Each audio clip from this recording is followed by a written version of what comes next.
to Mom quick. He turned back. Wherever his head went, I started taking him. And it turns out that you find really quickly, they have a pattern. And then they want to go over, they want to bump into walls. They want to bump into this big hanging drape. They want to touch a glass. I'll even let glasses fall and break, because you want to feel what's the shape of it. You can't move your hands, but you just want to get there. And then after doing this about 3 times, you can feel in their muscles where they're telling you to go. They tell you to lift me up 1 inch, lower me 1 inch, and swirl me around. Go faster. They'll go like this in the air. And so I called it the flying tour. I would take my kid on these flying tours. He'd run me outside the house and over to the shed, and we'd go out to the tennis courts, then we'd come back and up the stairs. Eventually, he'd scope out the whole house. He'd map. So he had legs before he would have otherwise. But it was a lot of work. I'll tell you, it's hard. I was in a lot better shape. I was skinny then. Oh, you think so creatively, and you can tell that you really passed up along. It seems fun. Well, I think the worst thing is if you had ideas in your head of here's how you do something, here's how you raise a child. That's worse than trying to think of your own. What would be a creative thing? What would be something fun? Okay, don't go away. Not done yet. In a moment, the cha-cha-cha, the mambo, which one? The Woz on Dancing with the Stars, and a lot of his famous pranks, too.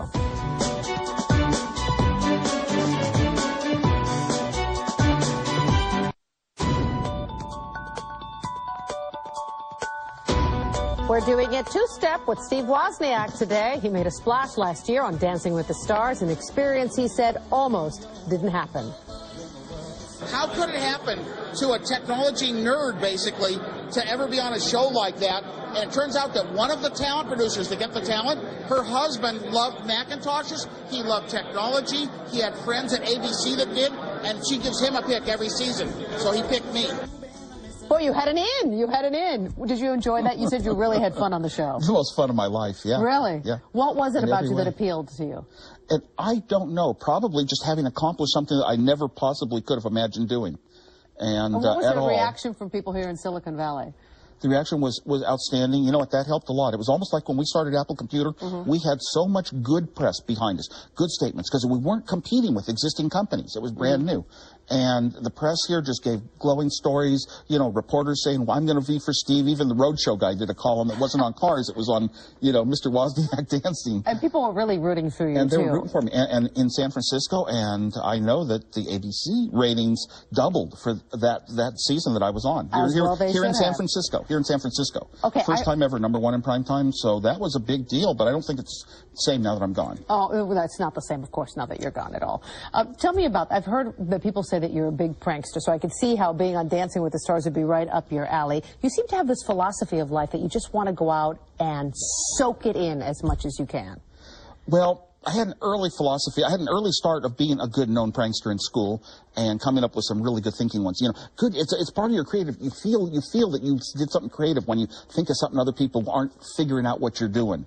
And I did some good funny ones, and it makes you laugh. So I came up with a philosophy that when you work, you should include a lot of your humor in it.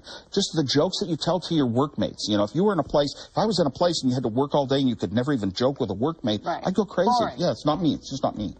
Quickly, I want to hear from you why you went back to school. Given everything that you had accomplished, why would you go back to UC Berkeley to get a degree? It was what I talked about earlier. After Apple was hugely successful and I would be in a new role in life, I thought, you know, I actually had a plane crash. When I came out of amnesia, I called up Steve and said, I'm going to go back and get my degree because, you know, that's something I would have done if there was no Apple. I wanted to still be the same person I was. I knew who I was inside. I knew, you know, and I wanted to be able to tell my kids someday what college I went to like my parents told me. The fact that I'd been hired as an engineer by Hewlett-Packard, designing the greatest products in the world of the time, even without a college degree, was just amazing. It was amazing. It was lucky, but it was never my intent not to have one. And I wasn't a poor student. I didn't drop out.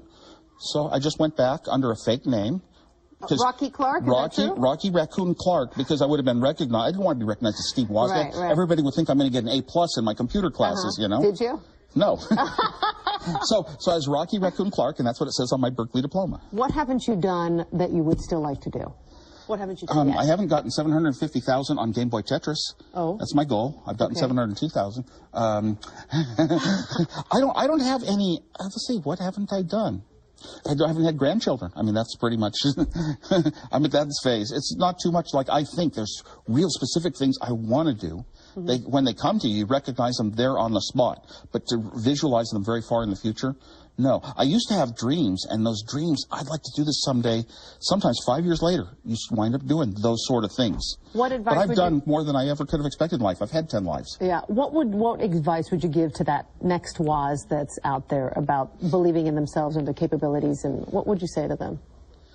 The main thing is, don't necessarily, other people don't have to agree with you. That's probably the simplest one. You can have your ideas, they can have ideas that are different, and you don't have to argue. You just walk away and believe in your own brain. Your brain is calculated the right way to do something, to live life, the right way to build a certain product, and do it, and really do it your own way when you get the chance. Also, it's not too bad to take a job doing somebody else's job for parts of your life. It's like school. It's a holding place. And while you're there, you still have time on your own that you could be doing stuff that maybe you really want to do in life that might be valuable, that might be your great company that you start someday. It might be the new work you get into, but you have to give up a lot of your time. You have to give up a lot of life. Don't party too much. Thank you. I want to ride on that segue. Thanks so much for being with us. We're so lucky to have you in the Bay Area. We'll be right back.